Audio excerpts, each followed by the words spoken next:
ಪರಿಕಲ್ಪನೆ ಇಟ್ಕೊಂಡು ಅಂಡಮಾನ್ ನಿಕೋಬಾರ್ ದ್ವೀಪ ಸಮೂಹದ ವಿಪರೀತವಾದಂಥ ಪ್ರವಾಹದ ಅಲೆಗಳಿರ್ತಕ್ಕಂಥ ಆ ಸಮುದ್ರದ ಸುಮಾರು 65 ಅಡಿ ಆಳದಲ್ಲಿ 2400 ಚದರ ಮೀಟರ್ಗಳಷ್ಟು ವಿಸ್ತೀರ್ಣ ಇರತಕ್ಕಂಥ ಒಂದು ಭಾರತದ ರಾಷ್ಟ್ರಧ್ವಜವನ್ನು 65 ಅಡಿಗಳ ಸಮುದ್ರದಾಳದಲ್ಲಿ ಅದನ್ನು ಹಾರಿಸುವಂಥ ಪ್ರಯತ್ನದಲ್ಲಿ ಅವರು ಮತ್ತು ಅವರ ಎಲ್ಲ 176 ಮಂದಿ ಅತ್ಯಂತ ಯಶಸ್ವಿಯಾಗಿದ್ದಾರೆ. ಆದರೆ ನಾವಿಲ್ಲಿ ಭಾಳಷ್ಟು ಜನ ಗಮನಿಸಬೇಕಾಗಿರುವಂಥದ್ದು, ಸಾಮಾನ್ಯವಾಗಿ ರಾಷ್ಟ್ರಧ್ವಜವನ್ನು ಹತ್ತಿ ಬಟ್ಟೆಯಲ್ಲಿ ಅಂದರೆ ಕಾಟನ್ ಬಟ್ಟೆಯಲ್ಲಿ ಮಾಡುವಂಥದ್ದು. ಆದರೆ ಆ ಒಂದು ಹತ್ತಿ ಬಟ್ಟೆಯಲ್ಲಿ ಮಾಡಿರ್ತಕ್ಕಂಥ ರಾಷ್ಟ್ರಧ್ವಜವನ್ನು ನೀರಿನಲ್ಲಿ ಮುಳುಗಿಸಿದಾಗ ಅದು 2400 ಚದರ ಮೀಟರ್ ವಿಸ್ತೀರ್ಣದ ರಾಷ್ಟ್ರಧ್ವಜ ಅಂದರೆ ಕನಿಷ್ಠ 7-8 ಸಾವಿರ kg ಅಂದರೆ 7-8 ಟನ್ಗಳಷ್ಟು ಭಾರ ಆಗುತ್ತೆ. ಅದರಿಂದ ಒಂದು ನೈಲಾನ್ ಬಟ್ಟೆಯಿಂದ ತಯಾರಿಸಿರ್ತಕ್ಕಂಥ 2400 ಚದರ ಮೀಟರ್ಗಳಷ್ಟು ವಿಸ್ತೀರ್ಣದ ರಾಷ್ಟ್ರಧ್ವಜವನ್ನು, ಅದು ಕೂಡ 3 ಟನ್ಗಿಂತ ಹೆಚ್ಚು ತೂಕ ಇರುವಂಥ ರಾಷ್ಟ್ರಧ್ವಜ ನೀರಿನಲ್ಲಿ ಅದು ಒದ್ದೆ ಆದಂಥ ಸಂದರ್ಭದಲ್ಲಿ ಅಷ್ಟು 3000 kgಗಳಷ್ಟು ಭಾರ ಇರತಕ್ಕಂಥ ಒಂದು ರಾಷ್ಟ್ರಧ್ವಜವನ್ನು ಎಲ್ಲೂ ಕೂಡ ಸಾಸಿವೆ ಕಾಳಿನಷ್ಟು ವ್ಯತ್ಯಾಸ ಆಗದೆ ಎಲ್ಲ 176 ಜನ ಮೊದಲೇ ತೀರ್ಮಾನ ಆದಾಗೆ ಮೊದಲೇ ಅವರು ತಯಾರಿ ನಡೆಸಿದಂತೆ ಒಂದೇ ಒಂದು ಮಿಲಿಮೀಟರಷ್ಟು ಕೂಡ ರಾಷ್ಟ್ರಧ್ವಜ ವ್ಯತ್ಯಾಸ ಆಗದ ರೀತಿಯಲ್ಲಿ ಅದನ್ನು ಯಶಸ್ವಿಯಾಗಿ ಹಾರಿಸೋದ್ರ ಮೂಲಕ ಇವತ್ತು ಗಿನ್ನಿಸ್ ದಾಖಲೆಗೆ ಪಾತ್ರರಾಗಿದೆ. ಇದೇ ತಿಂಗಳು ಅಂಡಮಾನ್ ನಿಕೋಬಾರ್ ಅದು ನಮ್ಮ ಯೂನಿಯನ್ ಟೆರಿಟರಿ ಕೇಂದ್ರಾಡಳಿತ ಪ್ರದೇಶ ಆಗಿರ್ತಕ್ಕಂಥದ್ದು, ಅಲ್ಲಿನ ಲೆಫ್ಟಿನೆಂಟ್ ಗವರ್ನರ್ ಆಗಿರ್ತಕ್ಕಂಥ ಸನ್ಮಾನ್ಯ ಶ್ರೀ DK ಜೋಶಿ ಅವರ ಅಮೃತ ಹಸ್ತದಿಂದ ಇವರೆಲ್ಲರಿಗೂ ಒಂದು ಸನ್ಮಾನ ಮಾಡೋದ್ರ ಜೊತೆಗೆ ಆ ಗಿನ್ನಿಸ್ ಪುಸ್ತಕದಲ್ಲಿ ದಾಖಲಾಗಿರ್ತಕ್ಕಂಥ ಒಂದು ದಾಖಲೆ ಪತ್ರವನ್ನು ಅಂದರೆ ಸರ್ಟಿಫಿಕೇಟನ್ನು ಕೊಡುವಂಥ ಕೆಲಸ ಮಾಡಿದ್ದಾರೆ. ಆತ್ಮೀಯ ಎಲ್ಲ ಮಾಧ್ಯಮದ ಸ್ನೇಹಿತರೆ, ಹಿಂದೆ ಯಾರು ಮಾತಾಡಬೇಡ್ರಿ. ಇವತ್ತು ಕರ್ನಾಟಕದಿಂದ, ಅದರಲ್ಲೂ ನಮ್ಮ ಪದ್ಮನಾಭನಗರ ಕ್ಷೇತ್ರದ ಪ್ರತಿನಿಧಿಯ ಸುಪುತ್ರ ಸನ್ಮಾನ್ಯ R. ಅಶೋಕ್ ಅವರ ಸುಪುತ್ರ ಗಿನ್ನಿಸ್ ದಾಖಲೆ ಮಾಡಿದಂಥ ಸಂದರ್ಭದಲ್ಲಿ ನಮ್ಮ ಪದ್ಮನಾಭನಗರದ ಎಲ್ಲ ಸಮಾಜಮುಖಿ ಮುಖಂಡರು, ಸಮಾಜ ಸೇವಕರು, ಎಲ್ಲ ಹಿರಿಯರು, ಯುವಕರು, ಸಂಘ ಸಂಸ್ಥೆಗಳು ಸಹ ಎಲ್ಲರೂ ಬಂದು ಶರತ್ ಅಶೋಕ್ ಅವರಿಗೆ ಒಂದು ಗಿನ್ನಿಸ್ ದಾಖಲೆ ಮಾಡಿದ್ದಕ್ಕೆ ಶುಭವನ್ನು ಹಾರೈಸಬೇಕು ಅಂತೇಳಿ ಅನಿಸಿಕೆ ಪ್ರಕಾರ ಈಗಾಗಲೇ ಮುಗಿದಿದೆ. ನಾನಾದರೂ ಈ ಸಂದರ್ಭದಲ್ಲಿ ಹೇಳ್ತೀನಿ, ಶರತ್ ಅಶೋಕ್ ಅವರಿಗೆ ಇನ್ನೂ ಒಬ್ಬ ಯುವಕ ಮಾಡಿರ್ತಕ್ಕಂಥ ಸಾಧನೆ ಇನ್ನೂ ಭಾಳ ಇದೆ. ಆಗಿರ್ತಕ್ಕಂಥದಕ್ಕೆ ಸಾಧನೆ ತೃಪ್ತಿ ಇದೆ. ನಾವು ಒಟ್ಟಾರೆ ನಾವೆಲ್ಲ ಸೇರಿ ನಮ್ಮೆಲ್ಲ ಮಾಜಿ ಮಹಾನಗರ ಪಾಲಿಕೆ ಸದಸ್ಯರುಗಳಾದಂಥ NR ರಮೇಶ್ ಇರ್ಬೋದು, ವೆಂಕಟಸ್ವಾಮಿ ನಾಯ್ಡು ಅವರು ಇರ್ಬೋದು, ಆಂಜನಪ್ಪನವ್ರು ಇರ್ಬೋದು, ಕದ್ರನಹಳ್ಳಿ ವೆಂಕಟೇಶ್ ಇರ್ಬೋದು, ಗೋವಿಂದರಾಜ್ ಇರ್ಬೋದು, ನಾವೆಲ್ಲ ಸೇರಿ ನಮ್ಮ ವೆಂಕಟೇಶು, ಹನುಮಂತರಾಯಪ್ಪ, KC ನಾವೆಲ್ಲ ಸುಮ್ಮನೆ ಕೂತ್ಕೊಂಡು ಒಂದು ಯೋಚನೆ ಮಾಡಿ ಒಂದು ಕಾಫಿ ಕರಿಬೇಕು, ಒಂದು ಅಭಿನಂದನೆ ಹೇಳಬೇಕು ಅಂತಾದಾಗ ಇವತ್ತೆಲ್ಲರೂ ಬಂದು ಅನೇಕ 100 ಜನ ಹಿರಿಯರು ಬಂದು, ತಾಯಂದಿರು ಬಂದು, ಎಲ್ಲ ದೇವಾಲಯದ ಸಂಸ್ಥಾಪಕರು ಬಂದು ಶುಭವನ್ನು ಹಾರೈಸಿರೋದು ನೋಡಿದ್ರೆ ಇದೊಂದು ಒಳ್ಳೆಯ ಕನ್ನಡಿಗರಿಗೆ ಒಂದು ಹೆಮ್ಮೆಯ ಒಬ್ಬ ಕನ್ನಡಿಗನಿಗೆ ಕೊಡ್ತಕ್ಕಂಥ ಗೌರವ ಅಂತ ನಾನು ಈ ಸಂದರ್ಭದಲ್ಲಿ ಭಾವಿಸಿದ್ದೀನಿ.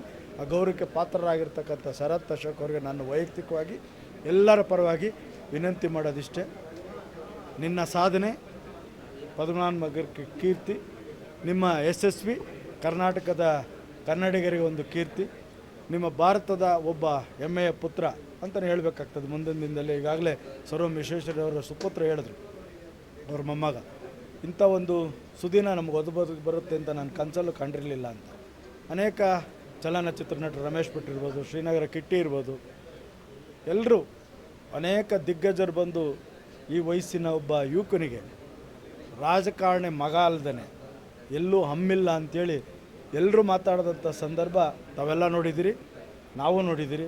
ಅಂಥ ಒಬ್ಬ ಸರಳ ಸಜ್ಜನಿಕೆ, ಒಬ್ಬ ಯುವಕ, ಇದು ಮಾರ್ಗದರ್ಶನ, ಇದು ಮುಂದಿನ ಯುವಕರಿಗೆ ಒಂದು ಸ್ಫೂರ್ತಿ ಅಂತ ನಾನು ಭಾವಿಸಿದ್ದೀನಿ. ಅಂಥ ಒಂದು ಸುಸಂದರ್ಭದಲ್ಲಿ ಅವರಿಗೆ ನಾವೆಲ್ಲ ಸೇರಿ ಒಂದು ಗೌರವವನ್ನು ಎತ್ತಿಡಿಯುವಂಥ ಕೆಲಸ ಮಾಡಿರ್ತಕ್ಕಂಥ ಸಂದರ್ಭದಲ್ಲಿ ಈ ಒಂದು ಕಾರ್ಯಕ್ರಮ ಸಣ್ಣದಾಗಿ ಆಯೋಜನೆ ಆಗಿರ್ತಕ್ಕಂಥದ್ದು. ಇದಕ್ಕೆ ಬಂದು ಎಲ್ಲರ ಪ್ರೀತಿ ವಿಶ್ವಾಸವನ್ನು ಗಳಿಸಿದಂಥ ಶರತ್ ಅಶೋಕ್ ಅವರಿಗೆ ಮತ್ತೊಮ್ಮೆ ತಾಯಿ ಬನಶಂಕರಮ್ಮನಲ್ಲಿ ಪ್ರಾರ್ಥನೆ ಮಾಡ್ತೀನಿ. ಒಳ್ಳೆ ಆರೋಗ್ಯ, ಆಯುಸ್ಸು, ಮುಂದಿನ ದಿನ ಅಧಿಕಾರ ಕೊಡಲಿ ಅಂತೇಳಿ ನಾನು ಈ ಸಂದರ್ಭದಲ್ಲಿ ಶುಭವನ್ನು ಹಾರೈಸ್ತೀನಿ. Thank you. ಫಸ್ಟು ಎಲ್ಲರಿಗೂ ಧನ್ಯವಾದ ಹೇಳಕ್ಕೆ ಕೇಳ್ತೀನಿ. ಎಲ್ಲ ಬಂದು ಎಕ್ಸ್ಪೆಷಲಿ ನಿನ್ನೆ ಬಸವರಾಜ್ ಸರ್ ಅವರು, ಆಮೇಲೆ NR ರಮೇಶ್ ಸರು ಮತ್ತು ಎಲ್ಲರೂ ನಮ್ಮ ಮಾಜಿ ಎಲ್ಲ ಫೋನ್ ಮಾಡಿ ನನಗೆ ಹೇಳಿದ್ರು ಈ ಥರ.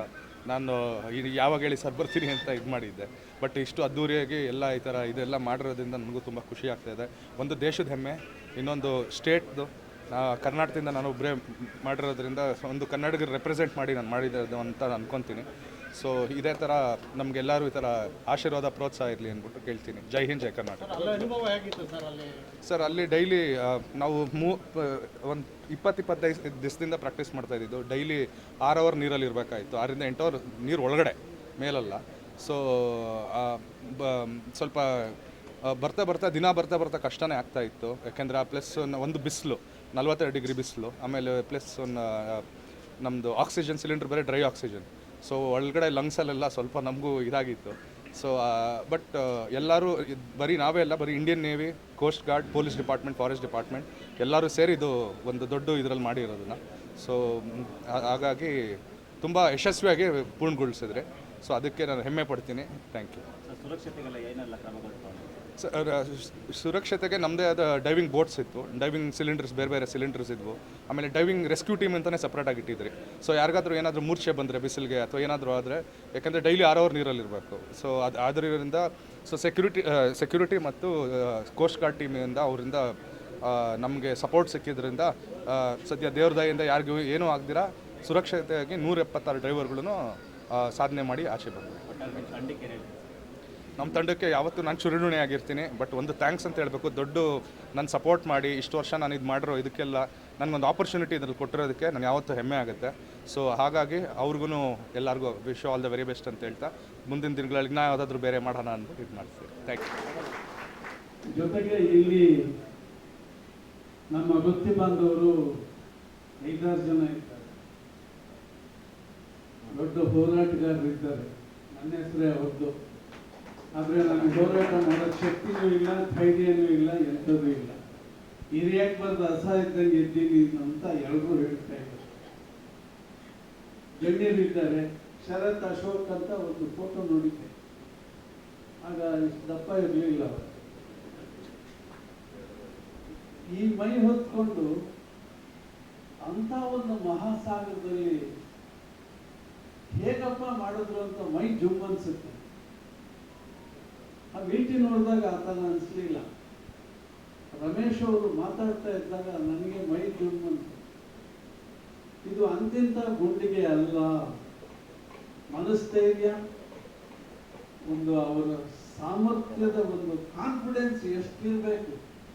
ರಮೇಶ್ ಭಟ್ ಅವರನ್ನ ನೆನಪಿಸ್ಕೊಳ್ಳೋದು. ಆ ಮಾಲ್ಗುಡಿ ಡೇಸ್ಗೆ ನಾನು ಒಬ್ಬ ಅಸಿಸ್ಟೆಂಟ್ ಡೈರೆಕ್ಟರ್.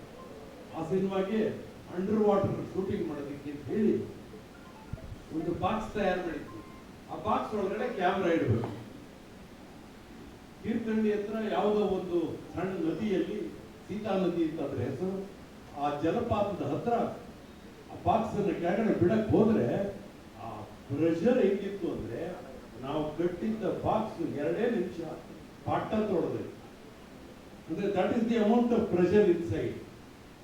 ನದಿಯಲ್ಲೇ ಅಷ್ಟಿರುವಾಗ ಪ್ರೆಷರು, ಸಮುದ್ರದಲ್ಲಿ ಯಾವ ರೀತಿಯ ಒತ್ತಡ ಇರ್ತದೆ, ಜೊತೆಗೆ ಉಪ್ಪು ನೀರು ಬೇರೆ, ಹಾಗಾಗಿ ಅದರ ಸ್ಪೆಸಿಫಿಕ್ ಗ್ರಾವಿಟಿನೇ ಬೇರೆ.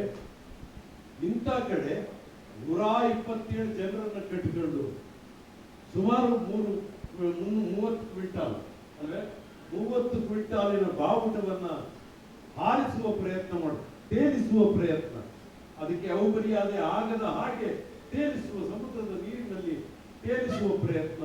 ಒಂದು ದೊಡ್ಡ, ಅದಕ್ಕೊಂದು ಮೊದಲು ಇಮ್ಯಾಜಿನೇಷನ್ ಇರಬೇಕು. ಮಕ್ಕಳೇ ಏನೋ ಮಾಡ್ತಾರೆ. ಆ ಹುಡುಗರಲ್ಲಿ ಒಂದು ಚೂರು ಹಮ್ಮದಿಲ್ಲ. ಇವತ್ತು ಮಾಡಿರೋ ಸಾಧನೆ, ಇದಕ್ಕೆ ಮುಂಚೆ ಮಾಡಿರೋ ಇನ್ನೊಂದು ಸಾಧನೆ. Salute, good luck.